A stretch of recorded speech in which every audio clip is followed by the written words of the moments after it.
जब पहिलो पटक तिमीलाई देखेको थिएँ तिम्रो अनुहारमा उनको झझल्को आउँथ्यो मलाई, अनि लुकी लुकी तिम्रो अनुहारमा उनलाई पढ्थेँ म। सम्पूर्ण नेपाली साहित्य अनुरागीहरूमा समर्पित उपन्यास, कथा, कविता र गजल वाचनको अनुपम सङ्गम। सुन्ने किताब शेखर सङ्कल्पको साथमा only on YouTube and sound cloud.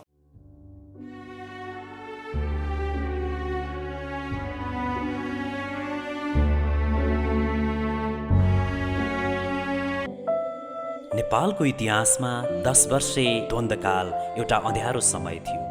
भोलिको उज्यालोको आशामा देशका कुना कन्दराले बम र बारुदका छर्राहरू सहिरहेको थियो। निस्तेज बम र बारुदको डङ्गुरमाथि अहिले देशले मधुरो नै सही तर उज्यालोको सङ्केत गरिरहेको छ। भलै यो 10 वर्षमा अनेक दुःख र सङ्घर्षका कथा इतिहासकै गर्भमा छ। हामीले हाम्रो इतिहास बिर्स्यौँ भने र सङ्घर्षका कथा लेखेनौँ भने त्यो मेटिएर जानेछ, अनि त्यो सँगै मेटिनेछ हाम्रो अस्तित्व पनि।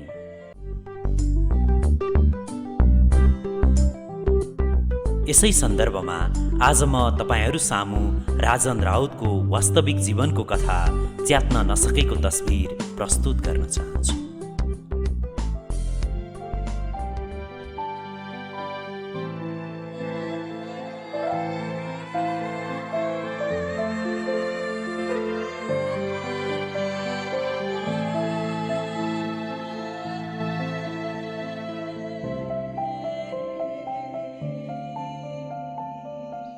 झन्डै 15 वर्ष पुग्न लागेछ त्यो तस्बिरले मेरो पर्सको एउटा कुनामा ठाउँ पाएको। यो 15 वर्षमा मैले कतिवटा पर्स फेरेँ त्यसको कुनै लेखाजोखा छैन मसँग। बस त्यो तस्बिरले भने यो पर्सको कुनामा ठाउँ लिइ नै रहेको छ। सायद मेरो मनको कुनामा पनि ठाउँ पाएर होला।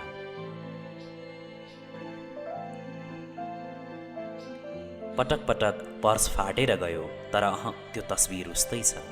नयाँ नयाँ पर्समा झन्डै वर्षै पछि त्यो तस्बिर बसाइ सरिरहन्छ। त्यसै गरी बिते विगतका 15 वर्ष।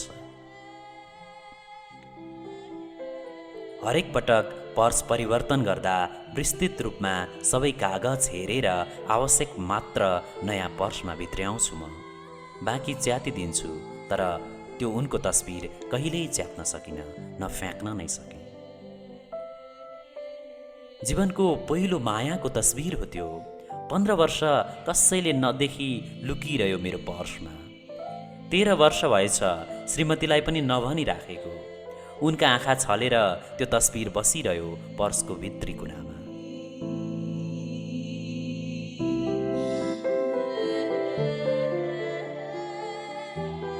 अहिले ठुलो पश्चाताप गरिरहेको छु म। किन मैले विवाह पछिका यी 13 वर्षसम्म आफ्नो माया र उनको तस्बिरबारे खुलस्त हुन सकिन। आफूलाई मन परेको अरू केटीको प्रशंसा गर्दै पर्समा तस्बिर बोक्दा श्रीमतीमा ईर्ष्या होला भन्ने मेरो चिन्तनले यतिका वर्ष बितेछन्। 15 वर्षदेखि भूमिगत त्यो तस्बिर चकचके छोराले पर्सबाट निकालेर बुझाइदिएछ उसकी आमालाई। उमेरले 10 वर्ष पुग्यो। उम्रदैको 3 पात बाबाकी गर्लफ्रेन्ड भनेरै दिएछ। अब ठुलो रहस्योद्घाटन गर्नु थियो मलाई। चित्तबुझ्दो जवाफ मागिरहेकी थिइन् उनी। खै मेरो कथाले कस्तो प्रभाव पर्ला उनीमाथि। तर साहस गरेर अब खुलस्त त्यो ऐतिहासिक गाथा भन्ने हिम्मत गरेँ।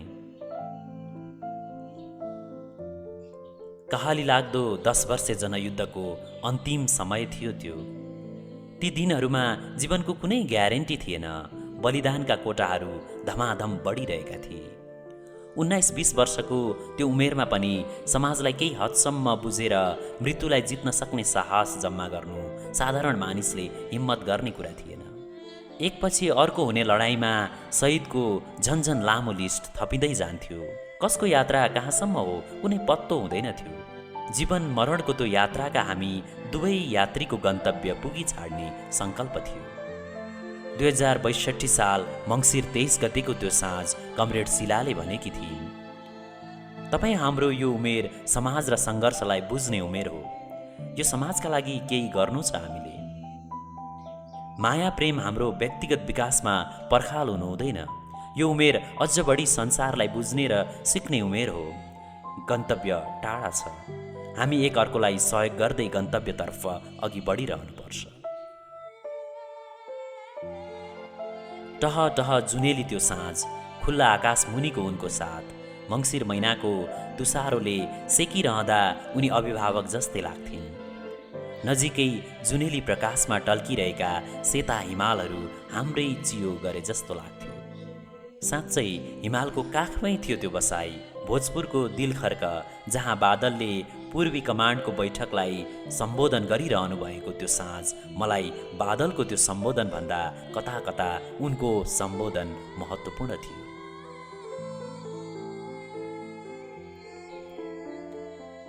उनीसँगको सामिप्य र उनका एक एक शब्दहरू यी 15 वर्षमा मेटिन सकेको छैन।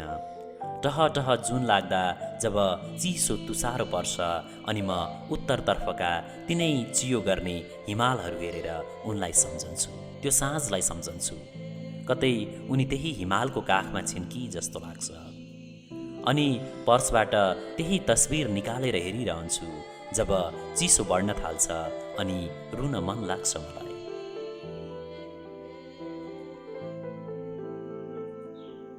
बीचमै भक्कानिएर रोकिएँ म। उनले महसुस गरिसकेकी थिइन् अब यो संसारमा कमरेड शिला छैनन् भन्ने कुरा। सायद त्यसैले उनको अनुहारमा सहानुभूतिका भावहरू प्रष्ट देखिन्थे। फेरि सम्हालिएर आफ्नो कथालाई निरन्तरता दिए।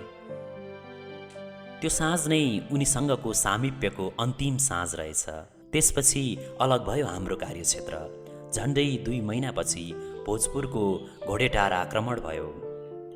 असफल त्यो आक्रमणबाट सकुशल फर्किए पनि बाटोमा हवाई आक्रमणबाट छेदविच्छेद भयो उनको शरीर। तीव्र रक्तस्रावलाई रोक्ने साथीहरूको प्रयास असफल भएपछि केही समय छटपटाएर सधैँलाई बिदा लिइन् उनले।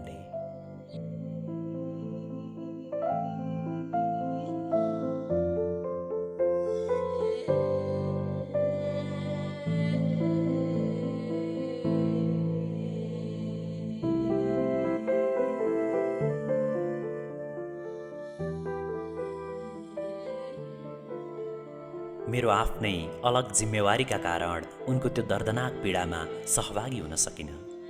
गन्तव्यसम्म पुग्न एक अर्कालाई सहयोग गर्ने बाचा पुरा गर्न सकिनँ मैले। अधुरै रह्यो शिखर चुम्ने उनको सङ्कल्प। त्यस यता मसँग पर्समा भएको त्यही एउटा उनको तस्बिर न कहिल्यै अरू कागज झैँ च्यात्न सकेँ न फ्याँक्न नै सकेँ। हृदयमा अनगिन्ती यादहरू छन् उनका कहिल्यै नमेटिने। जब पहिलो पटक तिमीलाई देखेको थिएँ तिम्रो अनुहारमा उनको झझल्को आउँथ्यो मलाई, अनि लुकी लुकी तिम्रो अनुहारमा उनलाई पढ्थेँ म। कथा सुनेर निकै भावुक भइन् उनी। अघिसम्म त्यति चर्को स्वरले स्पष्टीकरण माग्ने उनी अब प्रतिक्रियाविहीन भएकी थिइन्। निहालेर उनका आँखामा हेरेँ, बिस्तारै 2 थोपा आँसु गुडुल्किएर झरे उनका। अर्को दिन जब म कोठामा छिरेँ मैले आँसु रोक्नै सकिनँ। भित्तामा ठुलो फोटो फ्रेममा इन्लार्ज गरेर त्यो तस्बिर सजाइएको रहेछ।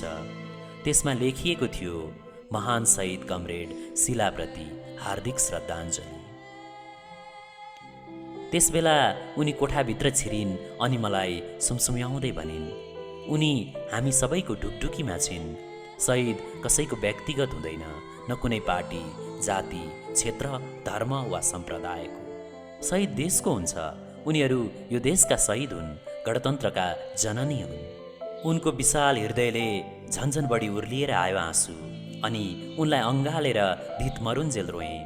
यस्तो लाग्दै थियो शिला उनको आत्मामा प्रवेश गरेर मलाई माया पोखिरहेकी छिन्। यो सबै दृश्य अवलोकन गरिरहेको छोरो आयो र माफी माग्यो। सरी बाबा, मैले हिजो हजुरको पर्सबाट त्यो फोटो नजिकेको भए हुन्थ्यो। उसलाई लागिरहेथ्यो बाबा मम्मीको झगडा भयो, त्यो उसैद्वारा सिर्जित थियो। अनि मैले नै भित्ताको ठुलो फोटो देखाउँदै भने, ऊ हेर त ठुलो फोटो, यो शहीदको फोटो हो। देशको लागि आफ्ना सबै निजी सपनाहरू बलिदान गर्ने महान शहीदको फोटो हो। खै के बुझ्यो उसले, निकै बेरसम्म निहालेर एकटकले हेरिरह्यो।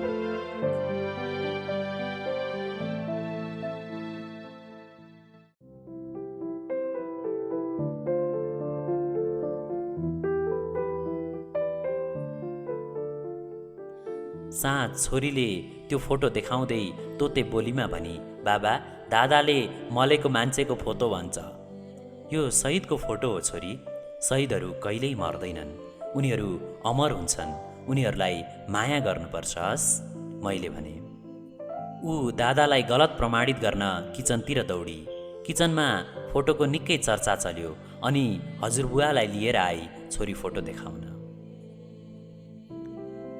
कुन शहीदको फोटो हो, हेरौँ न त, बाले भन्नुभयो। हजारौँ शहीदको भिडमा त्यो फोटो चिन्न बालाई मुस्किल थियो। कसरी चिनाउँ बालाई, असहज महसुस गरेँ मैले। ढोकामा उभिरहेकी उनैले भनिन्, बा, यो कमरेड शिलाको फोटो हो। आज 15 वर्षपछि यो तस्बिर भेटेर मैले ठुलो बनाएर सजाएकी हुँ। तस्बिरको व्याख्याले बा निकै गम्भीर देखिनुभयो।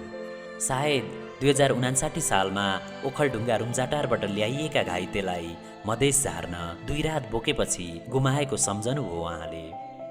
10 वर्षे जनयुद्धमा हजारौँका छोराछोरीले बलिदान गरेका छन्।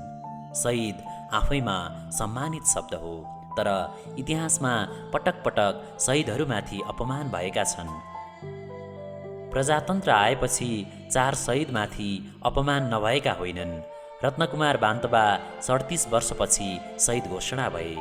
ऋषि देवकोटालाई अपमान गर्नेको कुनै कमी थिएन, तर आजको समाजले उच्च सम्मान प्रकट गर्दछ। जनयुद्धका शहीदहरूमाथि पनि पटक पटक अपमान भइरहेका छन्। आज अपमान गर्नेका सन्ततिले भोलि धिक्कार्नेछन्। समाज कहिल्यै पछि फर्कदैन। यसो भनिरहँदा बा निकै अनुभवी देखिनुहुन्थ्यो। पञ्चायती व्यवस्थादेखिका प्रशस्त अनुभव थिए बामा। हजुरबा, चैतलाई माया गर्नुपर्छ है, छोरीले चेप्रो पार्दै बालाई भनी। मेरी नातिनी अब बुझ्ने भइसकी। बाले छोरीलाई बोकेर आँगनमा निस्कनुभयो अनि आकाशमा चम्किरहेका ताराहरू देखाउन थाल्नुभयो। ऊ हेर त नानी, आकाशमा ती कति ताराहरू चम्किरहेका छन्। तिनै चम्किला ताराहरू हुन् शहीद। उनीहरू सधैँ आकाशमा रहन्छन्। दादा, कति धेरै चैतहरू छन् आकाशमा त, हेल्न आइज त। आँगनबाट ठुलो स्वरले कराइयो। केही छिनपछि आकाशका ताराहरू तेरो शहीद र मेरो शहीद भन्दै विवाद सुरु भयो उनीहरू बीच। अन्ततः मैले नै त्यो विवाद समाधान गर्नु पर्यो। शहीदहरूलाई तेरो र मेरो भनेर भागभण्डा गर्यो भने यो विशाल आकाशमा उनीहरू बिलाउने छन्।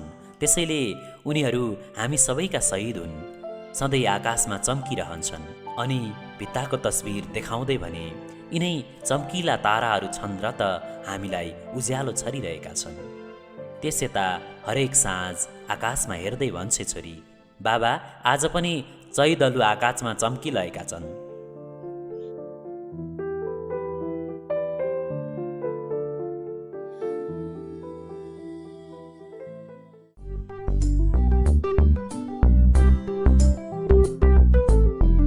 आजको श्रृङ्खलामा हामीले राजन राउतको वास्तविक जीवनको कथा प्रस्तुत गर्यौँ। अर्को श्रृङ्खलामा अर्को फरक कोसेली लिएर उपस्थित हुने नै छु। त्यतिन्जेलसम्मका लागि बिदा दिनुहोस्। नमस्कार।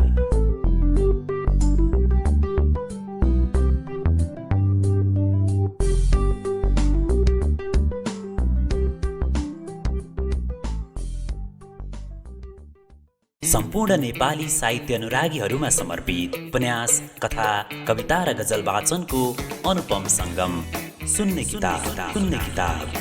किताब शेखर सङ्कल्पको साथमा only on YouTube and sound.